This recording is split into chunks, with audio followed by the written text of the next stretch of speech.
3.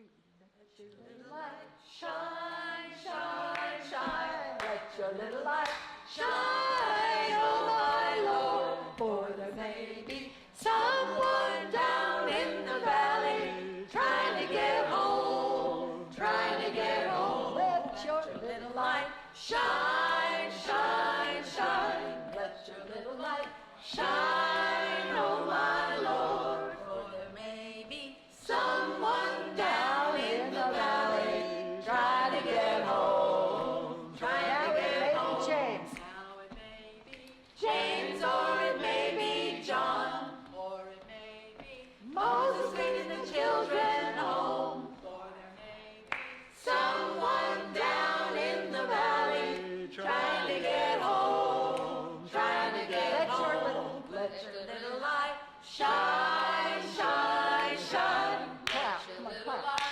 shine, oh my Lord. For there may be someone down in the valley trying to get home, trying to get home. Let your little light shine, shine, shine. Let your little light shine, oh my Lord. For there may be someone down in the valley trying to get home. Now it may be me or you. Now it may be me, or it may be you, or it may be your brother or your brother too.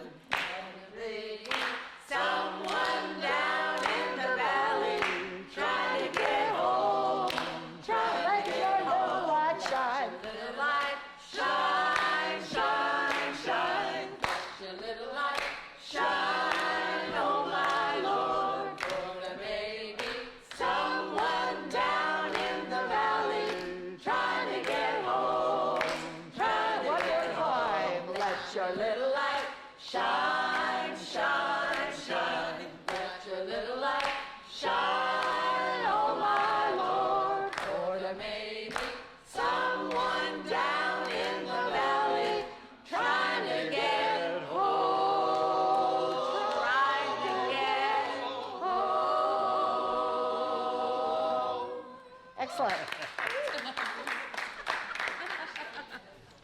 Church and Ocean Park Choir, singing group. We meet 9 to 10 every Sunday. Please join us if you want to come sing.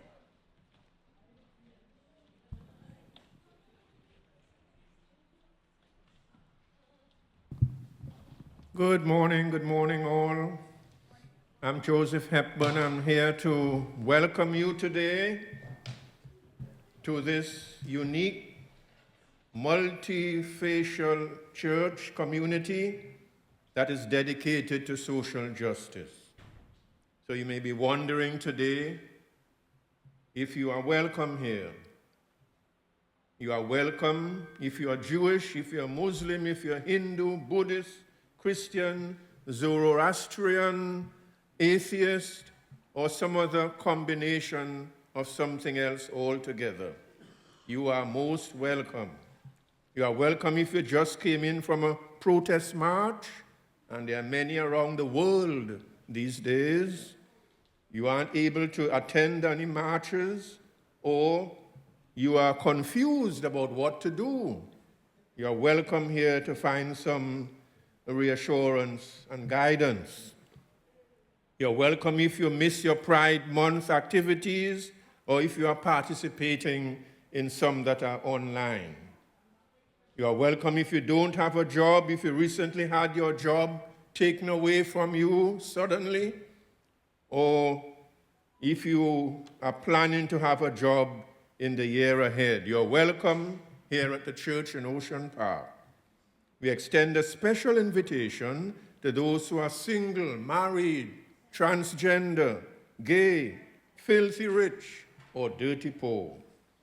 We extend a special invitation to those who are just browsing, just woke up, or just came out of jail. Are you suffering from PTSD, election fever, or group upheavals throughout the world and even here? Well, we invite you to find in this place a place of refuge. We invite those who are working too hard this year, those who have no job before them, if you are confused about where to go and what job to take, you're welcome here at the church in Ocean Park. We don't care if you are more religious than the Pope, more humorous than Velveeta, or more ceremonial than the king. Which king? You're welcome here at the church in Ocean Park. We invite soccer moms, tree huggers, latte sippers, vegetarians, junk food eaters. We invite those who are in recovery and those who are still addicted.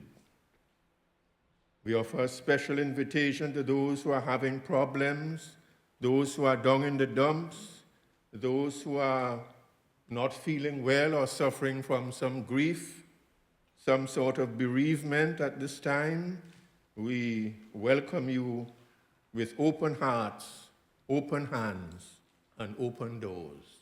Welcome to the church in Ocean Park.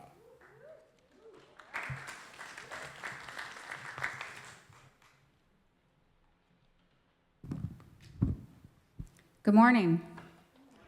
I'm Janet Gollery McKithen, and I'm the minister here at the church in Ocean Park. And I also welcome you to this place. This is a unique, multi-religious community that's focused on helping to create a more equitable and sustainable world for all. We want to begin by acknowledging that we are sitting right now on stolen land. In Santa Monica, this land was taken violently from the Chumash, the Quiche, and the Tongva peoples. We acknowledge the harms of genocide, forced assimilation, enslavement, and destruction at the hands of U.S. colonial settlerism. We also acknowledge that our communities and country was built on the backs of people who were stolen from Africa, placed into bondage, and then forced into labor. We acknowledge that we benefit from that labor that has never been repaid. In our acknowledgement, let us commit ourselves to healing by helping to create a more just and equitable world through the struggle of changing how we do things that we see as normal, but are actually systemically hurting people. We also acknowledge that we have allowed an authoritarian government to take root in our country, and people are being kidnapped off our streets and disappeared, and fear is rampant. We also acknowledge that we are responsible for destroying cultures and lives in other countries as well, and that our tax dollars are funding the genocide in Gaza. In our acknowledgement, let us commit ourselves to healing by helping to create a more just and equitable world, no matter how difficult, no matter the cost, because people's lives are at stake. We all have biases. It doesn't matter how many people here have taken an anti-bias training. We probably all have. You still have biases. We all have biases. And it takes intentionality, continual intentionality, to cross boundaries, to tear down unjust systems and new relationships of healing and love. This morning you'll hear from a variety of people, and you may hear something you disagree with. You may have already heard something you disagree with. Am I echoing? Am I feedbacking? Just remember that whoever spoke, no matter who it is, me or you or him or her, your voice is just as important. And you are a member now of the church in Ocean Park since you walked in the door. So your voice is just as important. Thank you for being here. Thank you for breaking barriers and building more compassion. Thank you for being a part of bending the arc toward justice. We center ourselves every Sunday by reciting a Thich Nhat Hanh chant. I have arrived, I am home, in the here and in the now, 3 times. Please take a deep breath. I have arrived. I am home in the here and in the now. I have arrived. I am home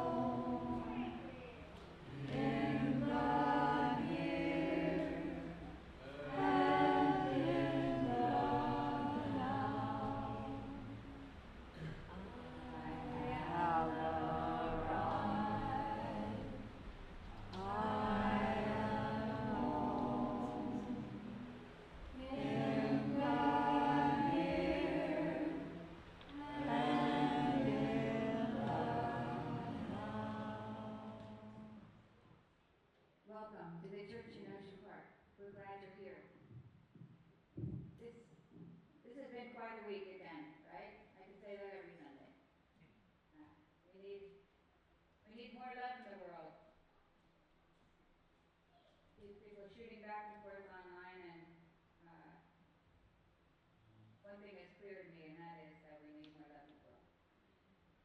This morning, we're going to get some of that. We have some amazing friends here to help us bring that to us. Louise has been a part of Public Works Improvisational Theater since 1979. That's when he was 6 years old. And he became the artistic director in 2001. A California native, he has been a preacher. You'll see why. A radio host, actor, writer, producer, and activist with TV appearances on Mama's Family, Webster, Home Improvement, and Mad TV. In Northern California, he was known as Brotherly Love of the Survival Revival Hour on KZAP FM. A longtime Silver Lake Arts presence, Lee is a much-loved member of the church and Ocean Park community and has been with us for a very long time. Welcome, Lee. Thank you. And I'll also introduce Mitch. Okay. I think at the same time. I think at the same time, because I don't know which who's going first. Mitch Greenhill grew up in a household that hosted a series of musical mentors, including Pete Seeger, Reverend Gary Davis, and Lightning Hopkins. Once his father began presenting concerts and representing artists. These tales are related in his book, Raised by Musical Mavericks. I think there might be some over that. Then there's some for sale afterwards. He is also a recording artist, producer, including a Grammy for Doc Watson, composer for theater, including at the Mark Taper Forum on Broadway, and longtime friend and neighbor of the church in Ocean Park. Welcome. Mitch Greenhill.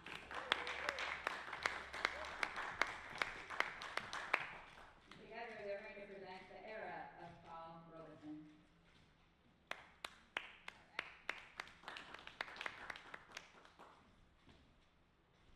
I'll start now. Yeah, sorry. Great to be here today. I'm so happy to see all of you, and it's just a pleasure to be here. I can't tell you, I was thinking yesterday of the hundreds of hours I've spent in this very room. And most of you weren't even here. I've spent hour after hour after hour doing theatrical workshops, done a few weddings in this room. I've walked around every place in this whole space, raising my hands up. I've helped bring all the piers of Santa Monica right into this room.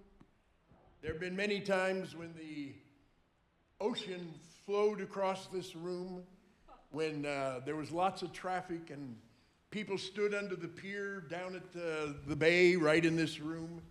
So many wonderful events and so much connection with so many people. They can't hear you without a mic. They can't hear you. Oh, okay. All right. Can you hear me? Okay, well, I'll have to hold my mic then. All right, well, that cramps my style a little, but maybe you can cooperate with me. I'd like all of you to just stand up with me right now. Because when you're in this room, it's nice to feel loose. So raise your hands up above your head. Because when we raise our hands up above our head, that opens our chakras so that we can breathe a little bit better. We can think a little more clearly. I had a son who was epileptic and severely retarded and had seizures every 10 seconds. And I would go visit him in the hospital, in Sonoma State Hospital. And I found that just by raising his hands above his head, he felt better. And he could be more clear in his mind just for that time. So just experience that and feel it. Feels good to be in this room and move around. Open up your heart and your whole self.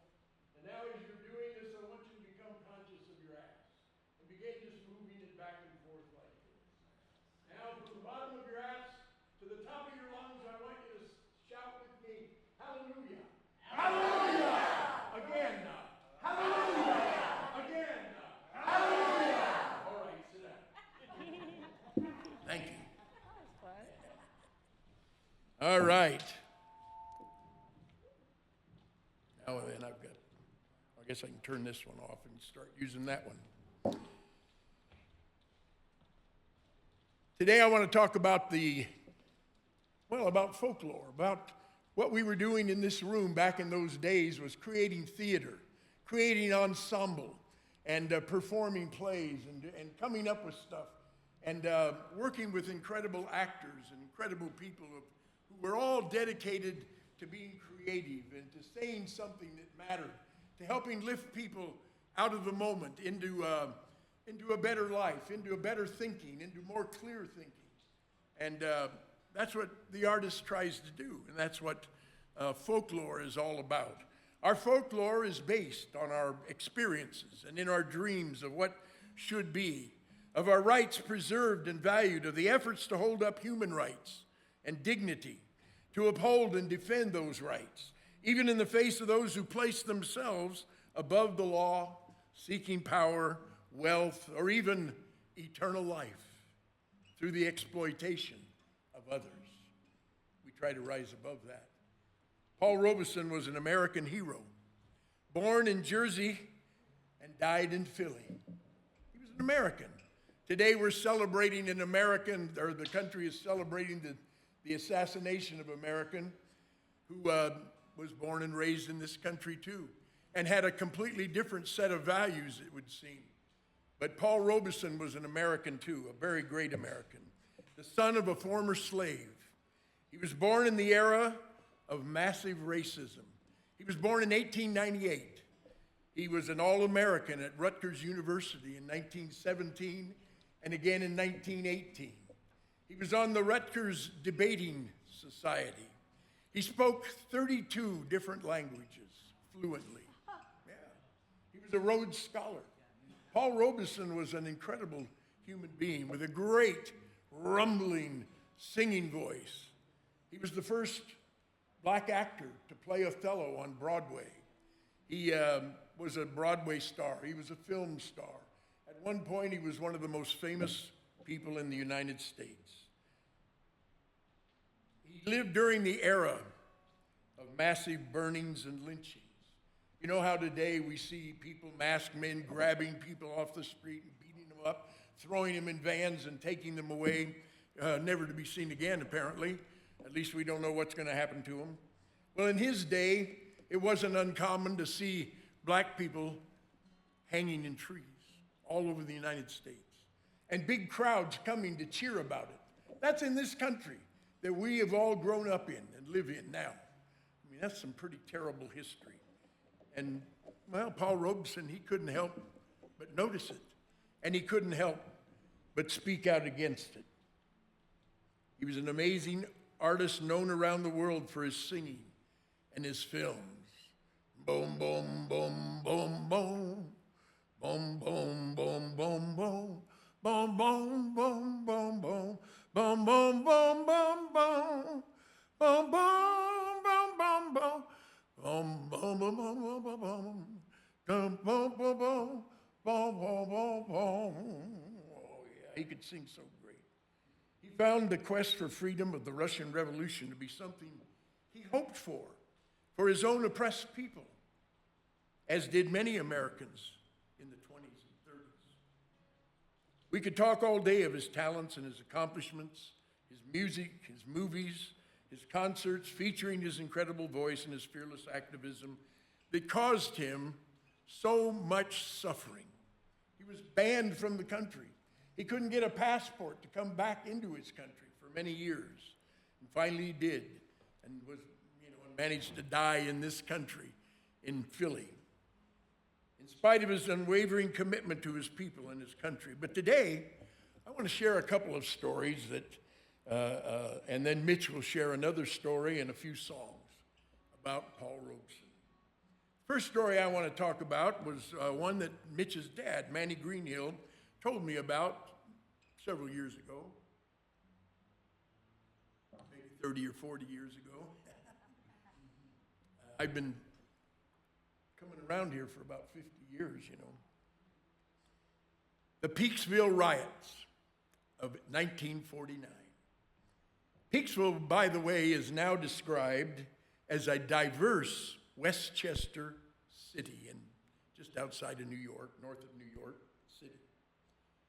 But on August 27th, 1949, a protest parade of veterans prevented a scheduled outdoor Paul Robeson concert in Peaksville, which was to have been held under the auspices of the Civil Rights Congress, Hostile crowds lined the roads, hurling hate-filled insults at Jews and Negroes, and finally physically attacking the concert goers.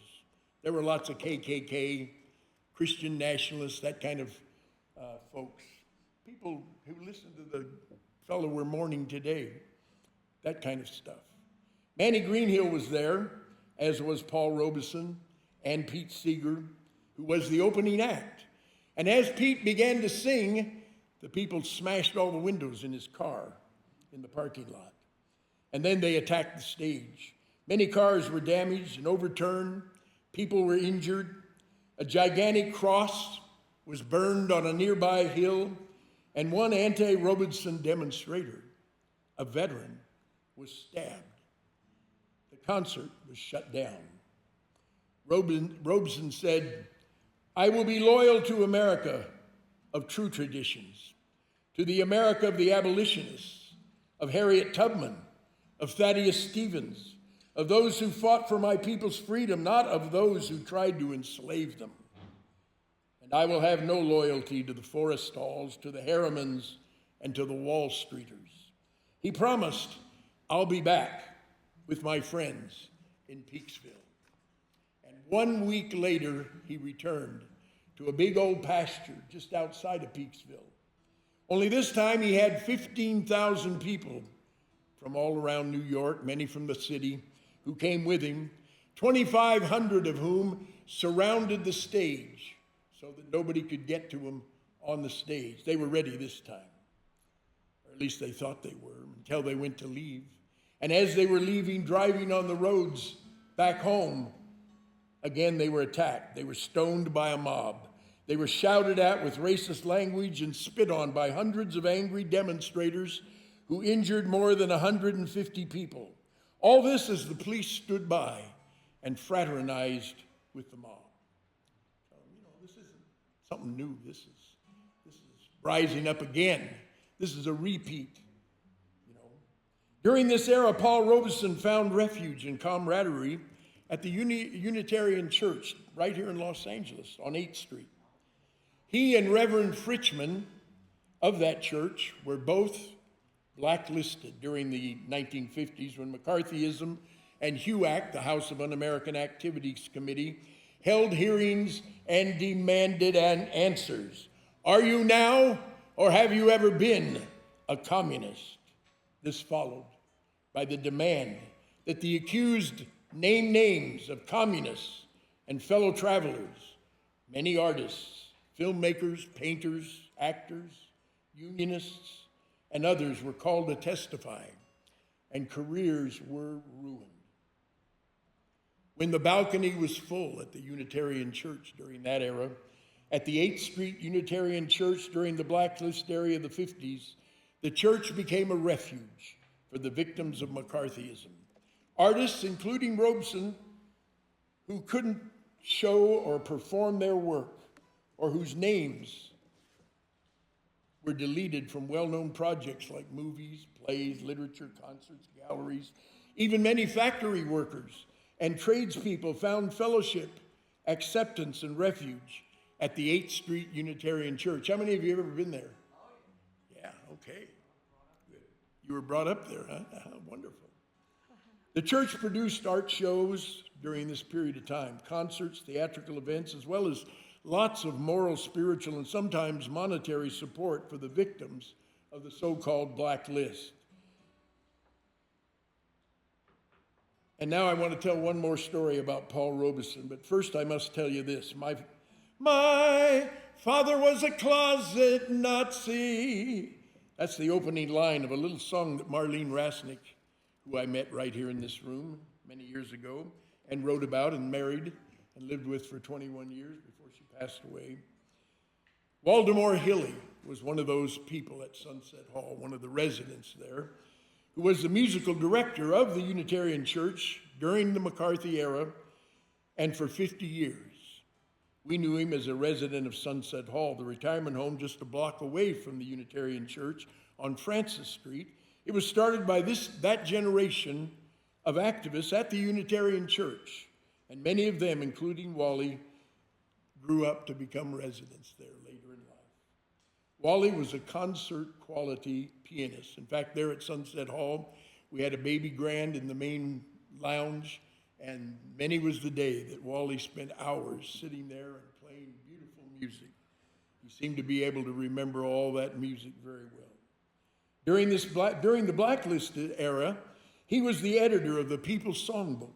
He also produced, or the producer of it, he also produced and presented his own musically renowned concert at the church honoring Denmark Vesey, who was a slave, who led a revolt in the Carolinas in 1822.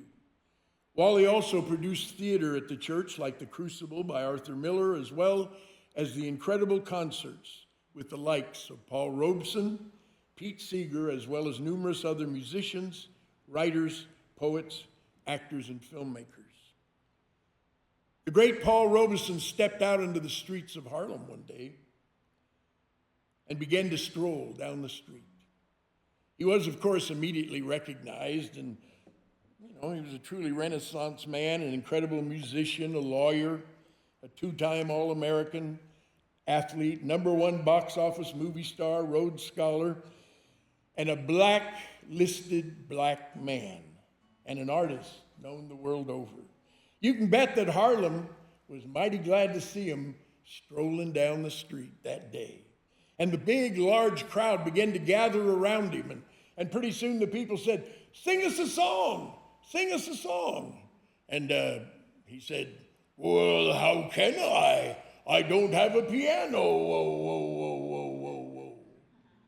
So a bunch of boys ran upstairs into an apartment building to the 3rd floor, picked up a piano and carried it down 3 flights of stairs and set it in the street right next to Paul Robeson. And Wally Hilly sat down and began to play. And Paul Robeson sang on the streets of Harlem that day. Today we're thinking about Robeson, his enormous humanity. Well, here, let me sing you a little song about Wally Hilly before I quit. My father was a closet Nazi. My sister did not, my mother did not see. My sister, she saw. My sister was a premature anti-fascist, and I became the leader of the Yiddish choir. Arlene and I wrote that song about him after hearing his stories. Today we're thinking about Robeson and Wally and Manny and the enormous humanity and fearlessness in the face of great opposition, too similar to what we face today, and yet encouraging all of us to think about and to connect with. Fascism, rabid anti-communism, fear, greed, and the lack of empathy. Sounds way too familiar, doesn't it? Leaders offer an ideal, and indeed, we mere mortals do idealize those who show us a way with which we can identify ourselves. What if it is an ideal?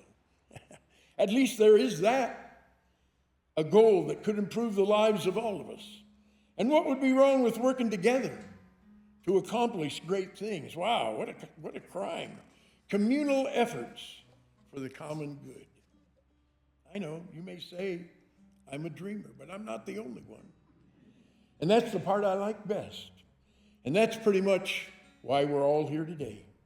For all those reasons, and for all those wonderful values lifted up for us by Paul Robeson, Manny Greenhill, Pete Seeger, and the many who still today stand for freedom, justice, and equality.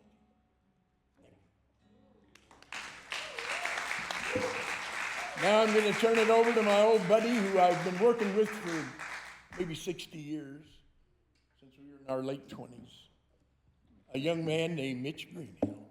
Take it. Thank you, Lee. As Lee pointed out, Paul Robeson was a Renaissance man, but I could never figure out with that story why he never learned to play the guitar. If he had, he might not have had to have them carry that piano down 3 flights of stairs, and might have sung a song like this. I hope you'll sing it with me. It's like a call and response. I think you'll get it pretty soon.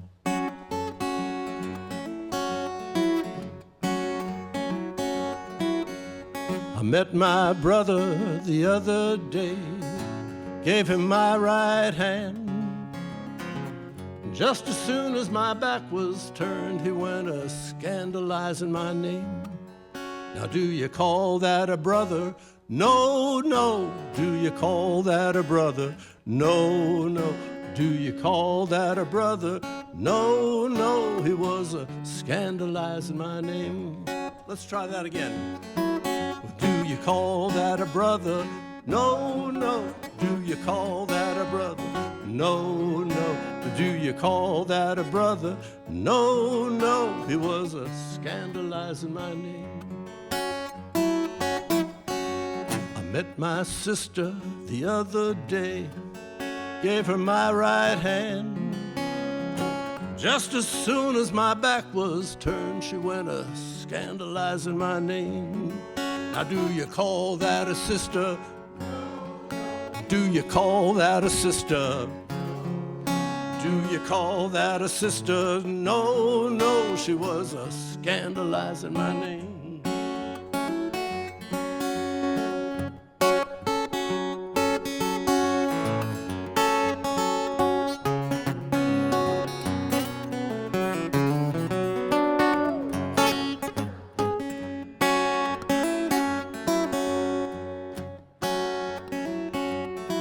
Well, I met my preacher the other day, gave him my right hand.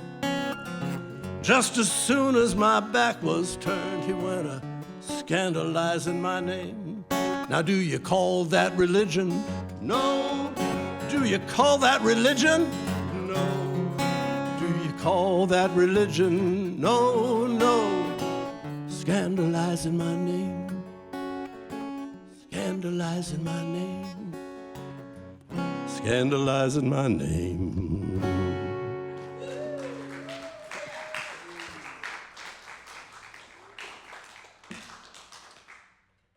So actually the first concert that I ever went to was a Paul Robeson concert. I was 5 years old, and my mom took me to this children's concert that he gave in Town Hall in New York City.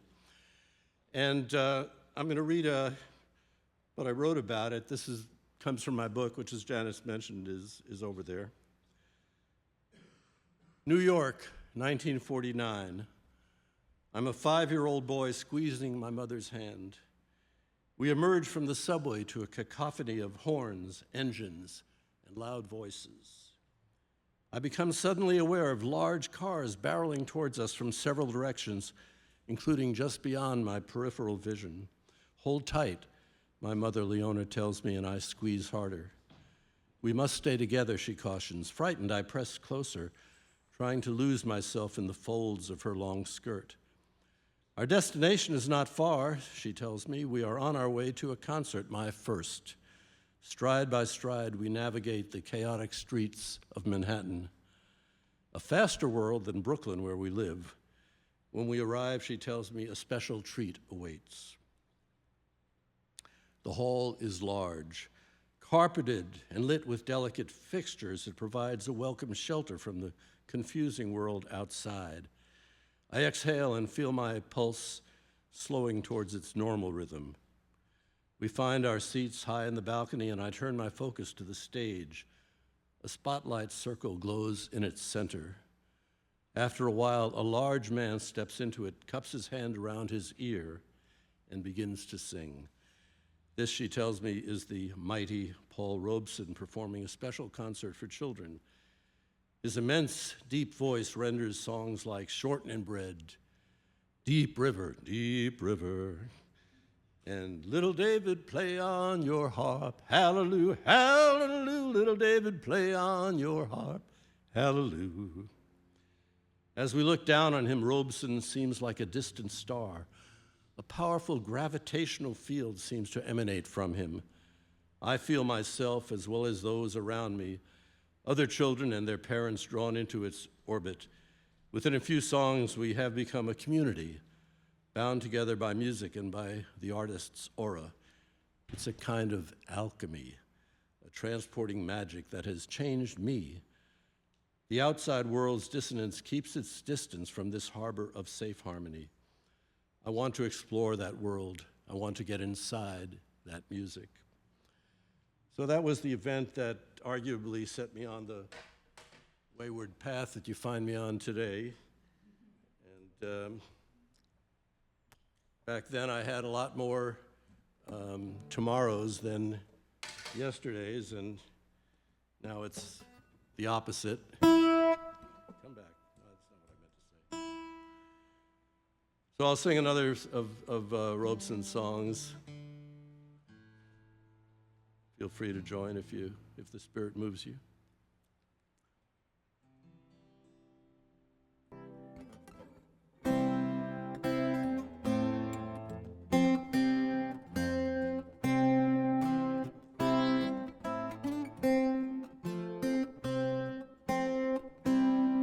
There's a man going round taking names. There's a man going round taking names. Taking my mother's name, leaving my heart in pain. There's a man going round taking names.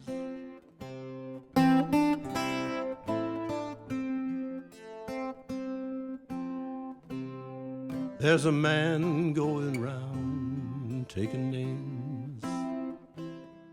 There's a man going round taking names. Taking my father's name, leaving my heart in pain. There's a man going round taking names.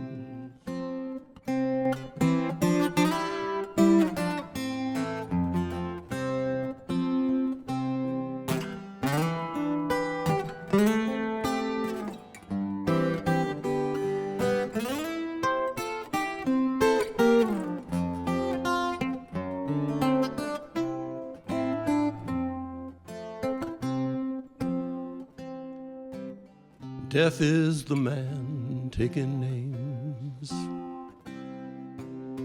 Death is the man taking names. Taking our loved ones' names and leaving our hearts in pain. Death is the man. Death is the man. Death is the man taking names.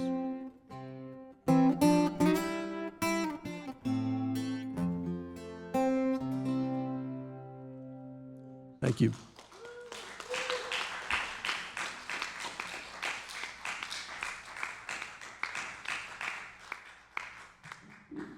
Let's hear it for Lee and Mitch.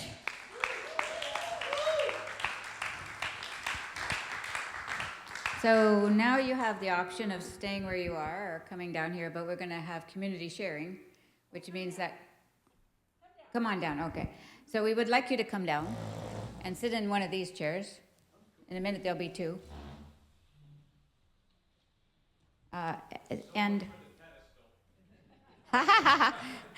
So this is the time when the community has a moment to make a comment or ask you a question. So this is a time when it doesn't matter if this is your first time here or you've been here many times. You can ask a question of them. It could be having to do with the subject matter or just a very personal one that you'd that you'd like to know about. I mean, they can always say that they don't want to answer. Is there somebody who'd like to make? Yeah, I was raised at that church, and my mom was one of the main singers, Patty Winston. And she worked with Wally Hilly a lot, and I know what a fabulous musician and man he was.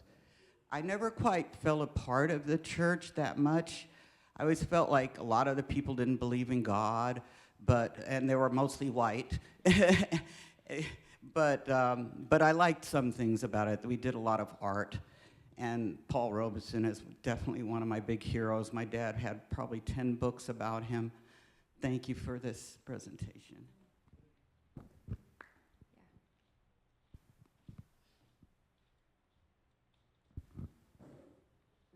Brief comment and a question. And like Wendy,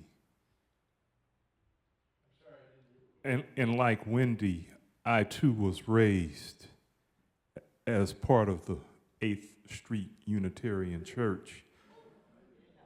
It was, you're evoking memories of my childhood, because while the grown-ups were there, and like Wendy's children, I was back. And that's the first time I could see brotherhood with people who didn't necessarily look like me, but had a sense of empathy for me and growing up. One other brief thing about, I guess you could say, communism. That was one of the first groups that I could see that were heavily involved in the civil rights movement. They may have been enemies to America, but we could more or less see a kinship to them because they were essentially after much of the same things we were trying to fight for. Jobs, housing, the whole anti-discrimination thing. I say that to say, essentially, when we look at today and the role that faith-based institutions played back then in reference to righting a lot of what was wrong, what do you feel is that role? Do you think it's more focused on insisting that they get this right? Because not only is there pedophilia, there are people who are being snatched up, and taken away simply because they're different. But, in these faith-based institutions, we're all more or less said to do that. So I'm wondering specifically how you feel, what role faith-based institutions should play, as well as artists, in addressing the hostility that is being heaped upon us. So either of you could answer that if you want.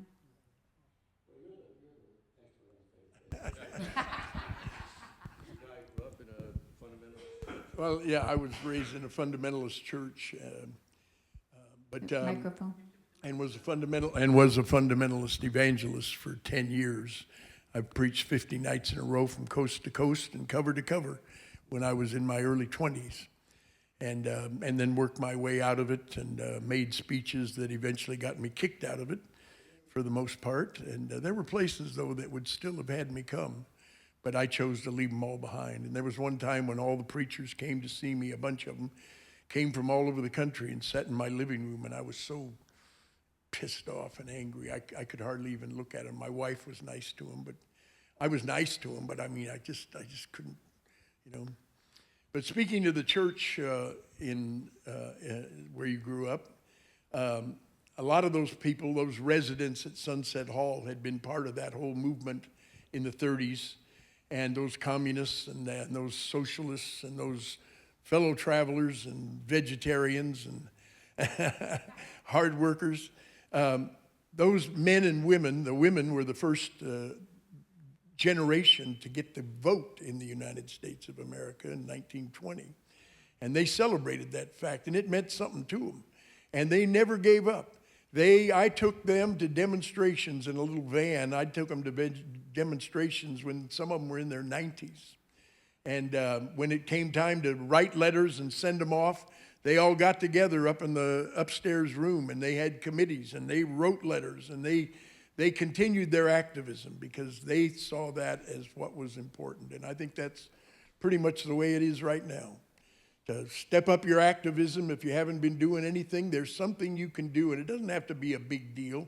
You can do these postcards that are getting done. You can talk to your kids. You can talk to your neighbors. You can feel your way around and see what's going on more than you have been. Pay a little more attention, or a lot more attention, because things are very bad shape right now. But we can't accept that they're going to stay that way. We just can't. Maybe they'll get worse, but we can't accept that they're going to stay that way. Last night I made a speech at along the river at a big celebration of the LA River with Mike the Poet, and I talked about, now I can't even remember what I was talking about now. But anyway, it was a good point I was going to make. But it was, well, I'll just drop that for now, but it'll come back to me. But I'm trying to talk to the fact that we just, we can't give up. We have to just keep at it. And we can enjoy it. It's something we've got to do, and it's something we can do. To go to Nevada to protest the nuclear waste issue there, and he would hit the crack tanks for a while. The idea was that you could be protesting and enjoying it. Exactly. And that's why we have the arts and the music and the crap tables. My dad always used to keep a bottle of champagne in his refrigerator. You were never, it shouldn't be reserved for only the wealthy. The finer thing, nothing's too good for the working class. Yeah, it's a real privilege listening to both of you and the experience you have had and still contributing. I grew up in the Caribbean. And in the Caribbean, well, the part of the Caribbean I grew up in, we used to call it the West Indies at the time, several years ago. And we heard about Paul Robeson. And the only thing I knew about Paul Robeson was that he sang Old Man River. We heard about Martin Luther King Jr. We heard about all the different leaders and persons who brought about change in American society and in the other parts of the world as well. But that is all we heard about them. It is only since I came here in the church in Ocean Park that I've been hearing about the history of these different persons and what they did and what they contributed and so on. So this is, I've come into a church where I'm getting political and social education. Not so much religious because I'm a pastor already, but I'm getting that education now that is really interesting. So the question I wanted to ask, what do you think, how do you think the church should react, or should do, what do you think the church should do in situations that keep repeating every generation? The same things seem to be repeating. Well, on one hand, hit the streets. On one hand, hit the streets, demonstrate. On the other hand, as has been said for the last few days, turn the temperature down and foster dialogue. I think that the idea of demonizing the other is, to my mind, antithetical to what we should be doing in this room. At the same time, we want to, stand up for what we believe in. About another thing on Robeson, it's interesting to track his Old Man River was his hit song. He played it on Broadway. You can hear him sing it in the film of Showboat. But in his concerts over the years, he changed the words. The original words of Old Man River are pretty much acceptance. You can't do anything. Old Man River just keeps rolling along. But over the years, Robeson changed those words. And so by the end of it, he was singing, "I'll keep on fighting until I'm dying," which is not what Oscar Hammerstein wrote. No matter, the Old Man River can keep on rolling along. I'd like to say something else, too, about that. I think that the battle has to be fought by every generation. I've noticed that, there's a new generation doesn't know anything about. There's a whole new generation in this country who never had civics taught in their classrooms like we did when we were kids. They don't even know how the government was supposed to be set up in the first place. And that's a big problem. And then you had the whole COVID era when all these kids were just sitting at home, not learning anything, not socializing, not hearing anything from their teachers, not learning any history. And so we have to face the fact that we have to fight in every generation, and we have to inform the next generation. That's our job as human beings, to keep the flame alive. Because, well, you can see where things might go if we don't. So. Hi, my name is Margie. I'm a friend of Louise. This is my first time here, and it was good to, thank you. You know, it was such a good reminder for me as a singer, like what I can do with my songs, you know, to inspire. And I'm also a third grade teacher, and I keep going in my mind, like, you know, we don't bring enough arts into the classroom. There's so much that they have to learn, and how I can do that more. I try to do that with my students. And it was nice because I used to live in New York. I lived there for 9 years. When you're talking about Harlem, Brooklyn, Manhattan, I just put myself there and I can feel that. And, you know, I guess, you know, as an Asian American, it's hard for me to go to these functions sometimes to be the only person there. And it's, you know, the words of justice is spoken, but when I don't see other bodies like mine, sometimes it's hard to really, yeah, to feel it. And I don't know why I'm crying, but I think you know, I don't see a lot like of diversity sometimes. And so it's kind of it feels almost like everybody's in their corner, you know, and how do you come together? And I guess that's something that I notice. And I see this beautiful painting on the glass. And so I guess my question to you is, with everything going on, you know, how do you bring in God's hope? You know, like with everything going on in the world, where is that hope of that beautiful landscape that I see in front of me? You know, and so, yeah, that's. You have any comment? Well, I think you just have to keep at it. I noticed that a lot as I go around the country. I grew up I went to high school. There wasn't any black kids in the high school I went to. A few Latino kids. I don't think there was one Asian woman who was our cheerleader, Mabel Fatt, whose family owned a big Chinese restaurant in Sacramento where I grew up. And she's still my friend today. But when I came to LA, I stayed on the west side a lot, and Marlene wanted to live on the east side. And I tell you, on the east side of LA, I found a lot more diversity than I found on the west side of LA. And that was why she wanted to be over there. And as I've gone on with my life and doing the poetry and stuff, I've met the most incredible bunch of young people from all races. And one time I took my mother to a concert there because my friend B+ was doing he had a 14-minute film about, he got the old rock and roll drummers together with the scratch artists and got them to play, and he made a little movie about it. And then he did a concert at a place that held about 500 people, but 1,500 people showed up, and it was on a very cold winter night.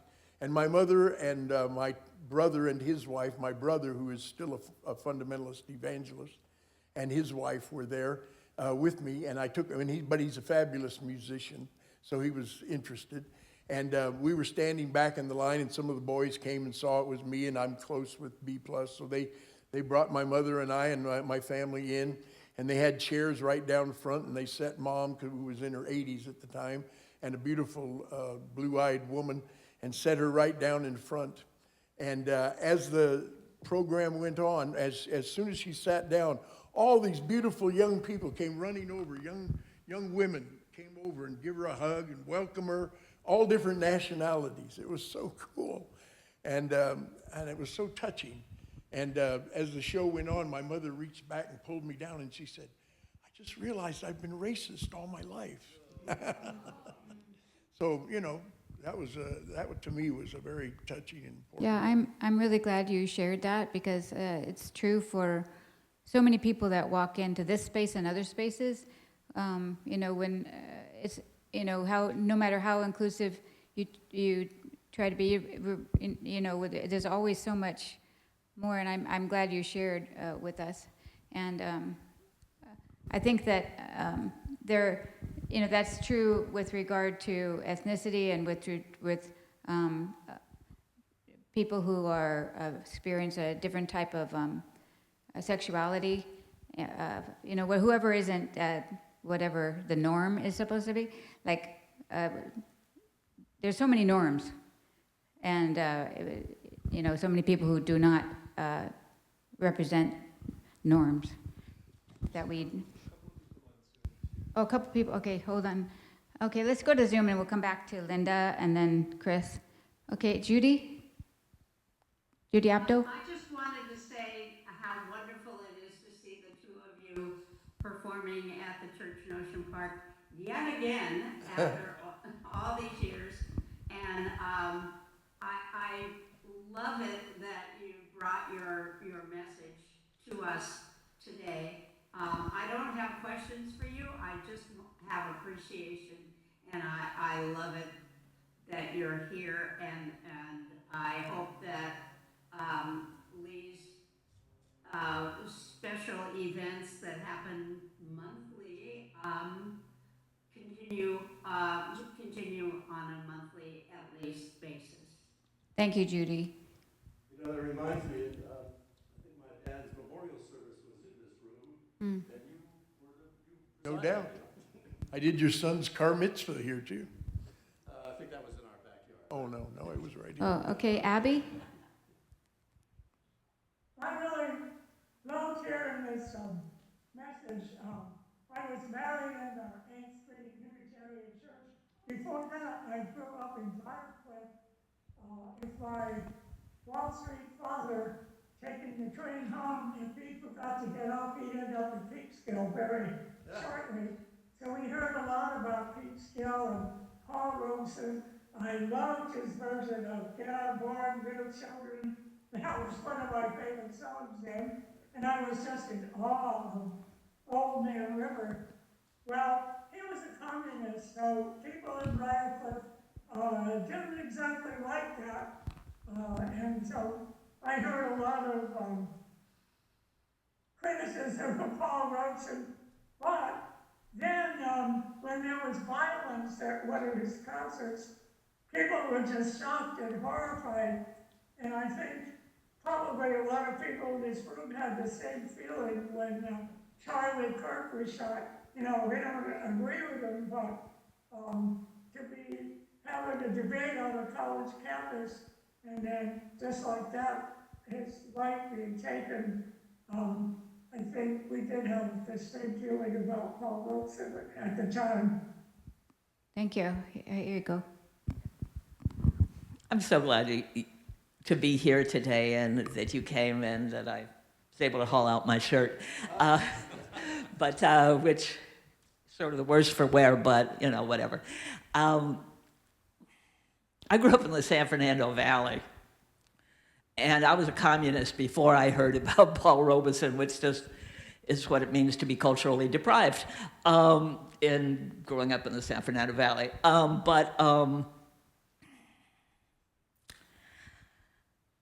So, as you know, someone who considers herself to be part of that heritage, right, and to try and carry on the struggle of that generation, I think they had tremendous hope.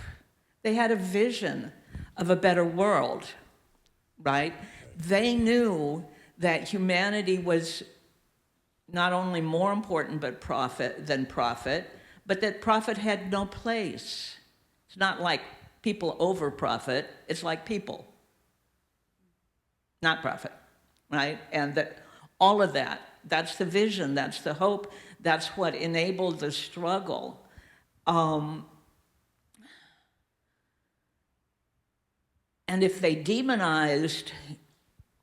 we demonize anyone, it is not our class brothers and sisters who are misguided into thinking that we're the enemy, but the system that pits us against each other, right?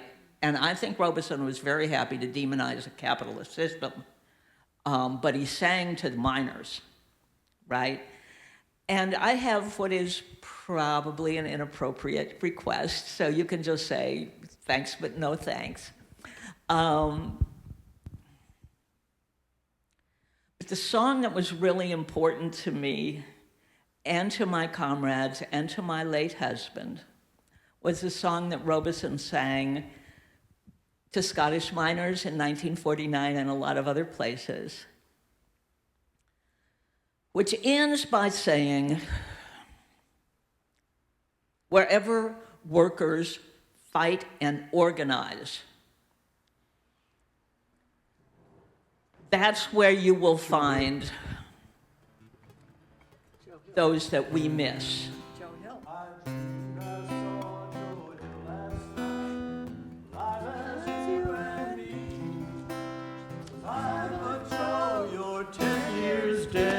I never died, says he. I never died, says he. Let's bring it down here. Salt Lake Joe, they killed you. They shot you, Joe, says I.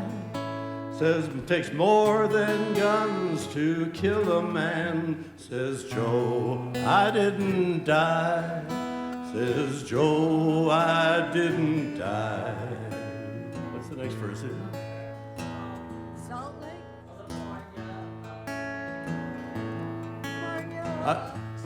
The one I know is From any mine and mill where workers fight to save their rights, it's there you'll find Joe Hill. Everybody.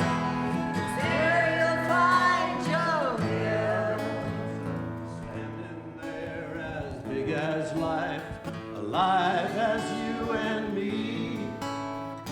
There's more than guns to kill a man, says Joe. I didn't die. Screwing up a few verses. Says Joe, I didn't die. And where's the when? Did you sing the one about where people are organized when? I'm mixed up. Wherever. Well, we got to memorize those words again. I knew I should have. Yeah, we'll bring it back in. Damn it. We have two more talks. We're all fighting, and as long as the struggle continues, we're not dead. And that's the main thing. Robeson ain't dead. Nope. Joe Hill ain't dead. We ain't dead. Getachew Lema ain't dead. That was my late husband. Well, you Bill know, Rosen ain't dead. We're fighting. that generation went through a lot of crap. You know, my dad's generation, they came up during the Depression. My dad was radicalized by the war in Spain. Then there was World War II. And then after that, when you'd kind of think that you'd reached a place of peace, there was the blacklist. And, you know, my dad at a certain middle of his life decided it would be a good idea to present Pete Seeger in concert in Boston. And the FBI, you know, came after him and, you know, was grabbed him or didn't grab him, but came up to him at the subway station and said, "Why are you presenting this communist?" And my dad said, "Well, he sells tickets." You know, it was a good capitalist response, I guess. You know. And he did. And but you know, the idea that those guys, that whole generation, despite obstacles, probably more than we have gotten, kept the hope alive, and so let's take some inspiration from that. Yeah. After meeting, you know, Manny and the residents at Sunset Hall, I could never get them out of my mind, and so I've written a lot of stories about them, and never want to forget them, and want to be just like them. The sister over here has a question. I grew up Catholic, and very soon in my life, that story was not holding together for me. And as I grew up a little bit more, I got turned on to Carl Sagan, who turned me on to all kinds of different evolutionary theory, and I understood whatever got it all started, the instrument of who we've turned into is evolution. And we grew up in bands, small bands of people where we knew everybody by name and what value each of them was to us.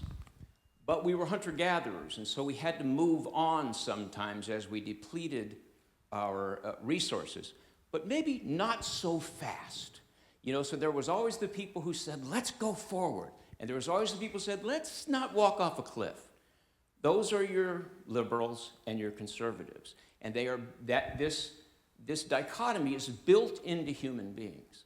But if we are one or the other, the tendency is to think the other side is trying to screw us over and take away our way of life or keep us from achieving a better way of life. And if we were to think of each other as a way to see around the next corner, past our own blind spots, because I happen to be more don't fix it if it ain't broke type of guy. She happens to be a little bit more we are building the world we dream type person. So we do projects together always, and there's always ways in which one or the other of us gets the other past a blind spot. If we were to think of each other as resources, even at those times when they're driving us crazy, we wouldn't be fighting quite so hard. That's all I got. Thank you guys very much. You're wonderful. You know, your remark about growing up Catholic reminds me of a conversation I had with Dave Van Ross, who I worked with for many years. Dave was a Trotskyist, far left, felt that Communist Party wasn't left enough for him. But his Jesuit training in school was always with him when he was analyzing the Second International or whatever it was. That Catholic Jesuit training helped him parse through it. I always got a kick out of that. My grandfather left Romania because he was a failure, couldn't make it there. And the people who were success, Jewish family, they all got wiped out in the Holocaust. So there's an irony there or something. We kind of blame where we can and try to work through it. And I want to just speak for a minute to the fact that people change. When I was in my early 20s as a fundamentalist evangelist, I was very much like Mr. Kirk. In fact, I have a Grandma Kirk, or I had a Grandma Kirk because she passed away in her 90s. And she was a little old lady in tennis shoes from Pasadena, well, really from Arcadia. But she was a Lincoln Republican who was radicalized to the right wing by her daughters marrying cops. And one of her daughters married a cop, and another granddaughter married a cop, an LAPD guy. But anyway, they got the inside dope on what the communists and all these guys were doing. And this was terrible information as far as she was concerned. But in the early days of my even political awareness, I was for Barry Goldwater. And eventually the day came when I wouldn't have been for Barry, although I did respect him a lot because he at least had a sensibility about him that we don't see much in the right wing in a lot of places today. And maybe that's some of the appeal of the guy that just got shot. I never really watched him or followed him, but hopefully there's some good in him, and there was good in him, and I'm sure there was. And that's the part we have to try to work out of everybody. I tried to talk to my brother. Just the other day I tried to talk to him about it. And it was like trying to talk to a brick wall about those things, just immediately flares up and there's just nothing more can be said. I just decided from now on we're talking about music and performance, because there we just connect beautifully. We went inside, he got out a guitar and we sang a bunch of songs together and had a lovely time. But we couldn't talk about that political and religious stuff right now. And he had said to me last year, a couple of years ago, he'd said, I just wish we could sit down and talk about it. And I said, well, maybe someday we could. And on that day, just the other day, I thought, well, maybe this is the time we can talk about it, but it's not possible. But still, there's a lot of love, and I still try to give him a lot of love. I'm sorry. Oh, no problem. So I wanted to speak to the visitor over there. I was thinking of a couple of the things you said. I wanted to say that I also was a child that grew up in an all-white neighborhood. We're the first black family to integrate into an all-white school. So, I mean, I think my mom may have been Baptist, but we got to go to school for free at a Catholic school, so we studied Catholicism. And I just wanted to say that, you know, oh God, how do I want to say that? You know, when you talk about you being like sometimes the only person, you know, or the only minority, you know, sometimes that's good. Sometimes that's what God wants you to be, the only one. And when you were saying you were a third grade teacher, I was thinking of that one little song that the kids sing where they say, "This little light of mine, I'm gonna let it shine and don't let the devil blow it out." You know, that's the way it has to be. You can't let, just because, you know, you don't see a lot of you can't let that determine like what you can or cannot do. You have to be you have to break through the barriers and bust down the door, and, you know, your gift will make room for itself, you know? So don't let the fact that you don't see a lot of people that, you know, are Asian or anything like that. I mean, a lot of times all I see is me, you know, and I still have to be able to say what I want to say and do what I want to say and be who I want to be. So, yes, and invite one person. I mean, I just want to say this sort of a segue. I went to a birthday party for an Asian friend of mine, and there were like 250 Asians there. I was like, and they were all family members. I was like, what? He said that I have 105 first cousins. I was like, oh my God, but this was in Long Beach. So start bringing one, then they'll bring another, and then before you know, you have like a little group, and you guys, you know, step off into what you want to do in a church setting or in a group or whatever. That reminded me of Jack Landrone, our good buddy. Do we need to quit? No. Jack Landrone lives in a big apartment house down near Chinatown. And when he went in there, the whole building was full of Chinese people. And when he first came in, you know, he'd get in the elevator and they'd kind of back away from him and stuff. Now he's on their board of directors, and he plays part of the tail of the dragon in all the Chinese parades in Chinatown. And they just love him to death. And it's been a very good learning experience for him and for them. And so, you know, sometimes we just have to get out there and reach out, as you were saying. That was wonderful. Thank you. Okay, we're going to have, Chris, did you want to? Okay, go ahead, Louise. Okay, I just listening to all this, thank you I just had to claim my seat. I was at a Paul Robeson concert when I was 3 in LA, and that was probably my first concert. And I even have a picture of my mom at a banquet, and Paul Robeson is there, and she's sitting smoking a cigarette. My parents grew up in Boyle Heights, and my dad was one of the leaders of the LA Communist Party along with Dorothy Healy. And they were much too atheistic to go to church. But our community, Unitarian or any, but our community was the Communist Party of Boyle Heights. So there you go. That was kind of a church, wasn't it? Yeah, it Great. was. Well, let's give them a hand. Thank you so much. Thank you very much. Thank you so much. Now you can sit anywhere you want. You can stay in the front if you'd like, or you can sit wherever you'd like. So we're going to have a moment of silence, and it'll be broken by a song by Louise.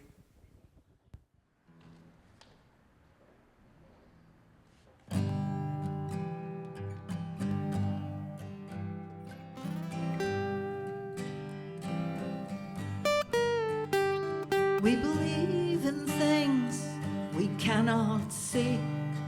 Why shouldn't we? Why shouldn't we? hands that heal can set a chained man free. Why shouldn't we? Why shouldn't we? And we believe in peace within every heart. Why shouldn't we? Why shouldn't we? Shining brightly, brightly in the dark. Why shouldn't we? Why shouldn't we? So come on, darling, open up your eyes. Come on, children, feel your spirits rise. God is all around. Buddha's at the gate. Allah hears your prayers. It's not too late. Oh, I'd love it if you sang with me that. Come on, darling, feel your spirits rise. Come on, children, open up your eyes. God is all around. Buddha's at the gate. Allah hears your prayers. It's not too late. So come on, darling, feel your spirits rise. Come on, children, open up your eyes. God is all around. Buddha's at the gate. Allah hears your prayers. It's not too late. Mitch, take it.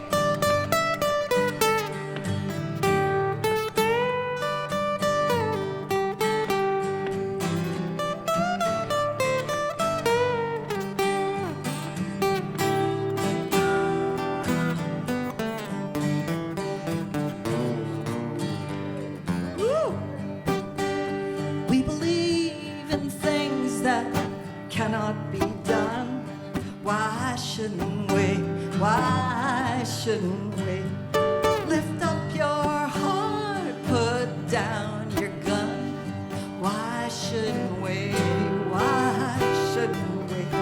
We believe in things we're told we cannot change. Why shouldn't we? Why shouldn't we? We had heroes once and we will. Why shouldn't we? Why shouldn't we? Take it.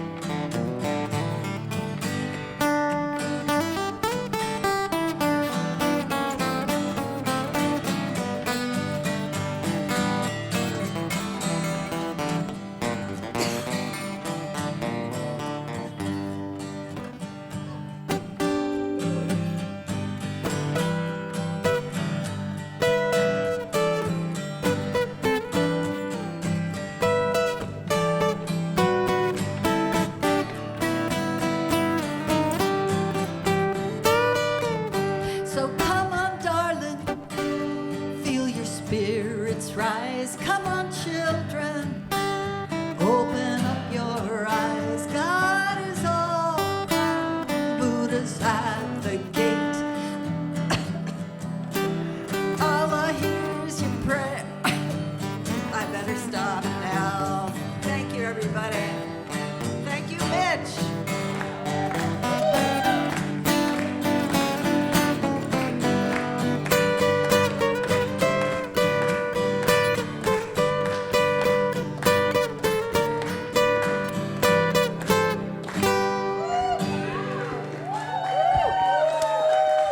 Mitch Greenhill. Yay, thank you. Ensemble. Yeah. Love it.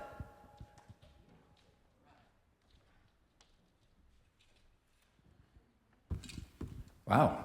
Thank you, Lee and Mitch and Louise. One thing, I do this every week, and an interesting lesson, I think, from this that I hadn't thought about this, past week was terrible with the violence, and yet you speaking about the 50s and sort of McCarthyism and the Red Scare, and my sense, I grew up kind of insulated from it as a little kid, obviously, but you have to keep learning those lessons, and maybe keeping the champagne bottle in the refrigerator as a sign of hope that we can go forward. So my repeated message every week is to do this, we need to support the church. We need to keep the doors open. And so anything that you can do, I'm showing the little QR code here for Zephy that you can donate with, or conventional, traditional ways.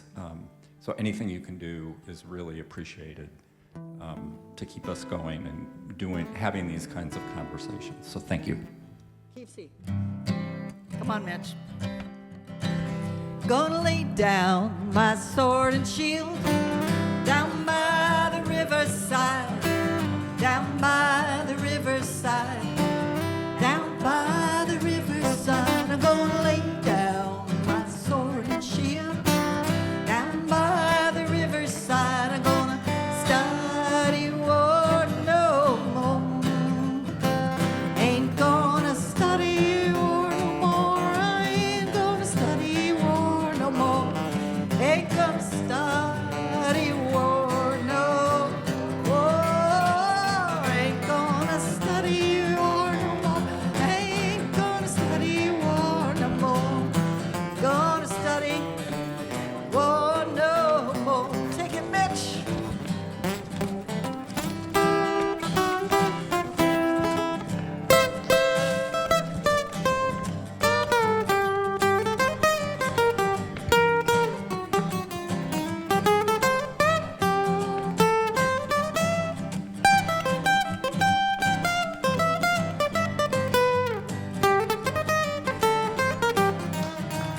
Ain't gonna study war no more. Ain't gonna study war no more. Ain't gonna study war no more. Ain't gonna study war no more. Gonna study war no more. Ain't gonna study war no more.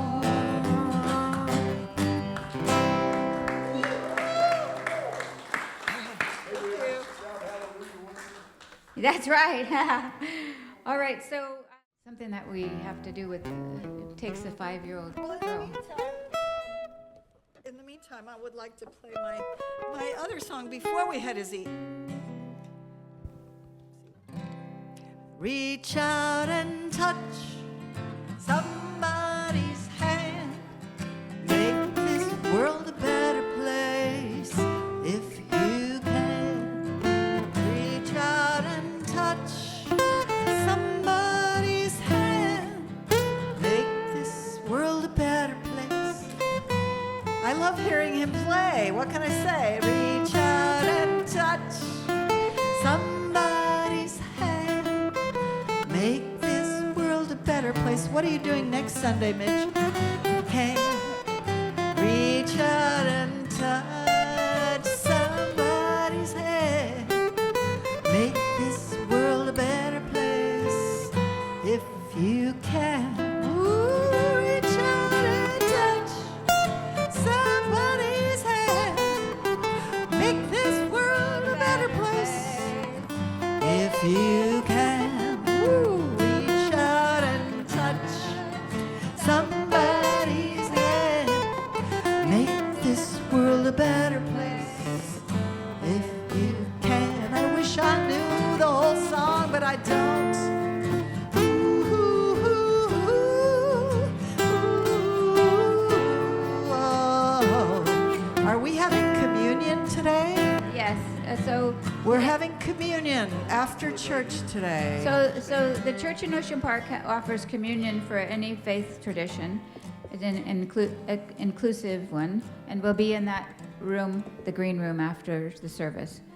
All right, we have Izzy Oh, good. and Aaron here. Evan. I'm sorry, Evan. Aaron. I'm sorry, Evan. Let's make a circle, make a circle, let's make a circle, make a circle. It's 5 and 4 and 3 and 2 and 1. All right. Okay, great. This is our closing circle, and so some folks call it the Go prayer ahead, circle. Froggy. You can. This is for joys and concerns, or if you have a birthday you'd like to help celebrate. Come on, Mitch. This little light of mine, I'm gonna let it shine. This little light of it shine. This little light of mine, I'm gonna let it shine. Let it shine, let it shine, let it shine. That light is the light of love. That light is the light of love. I'm gonna let it shine. That light is the light of love. I'm gonna let it shine. That light is the light of love. And I'm gonna let it shine, let it shine, let it shine, let it shine. All right, kick it, Mitch. Now we can dance.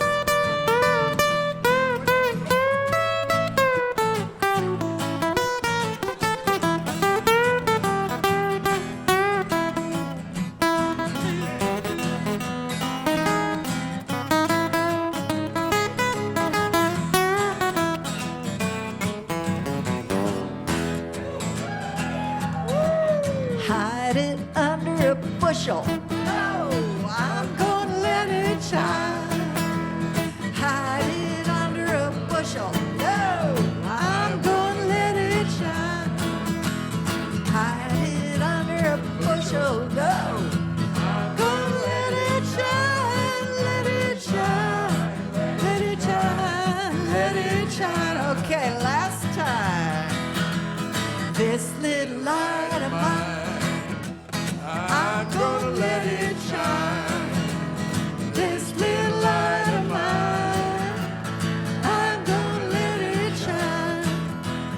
This little light of mine, I'm gonna let it shine. Let it shine, let it shine, let it shine. One more time, let it shine, let it shine, let it shine.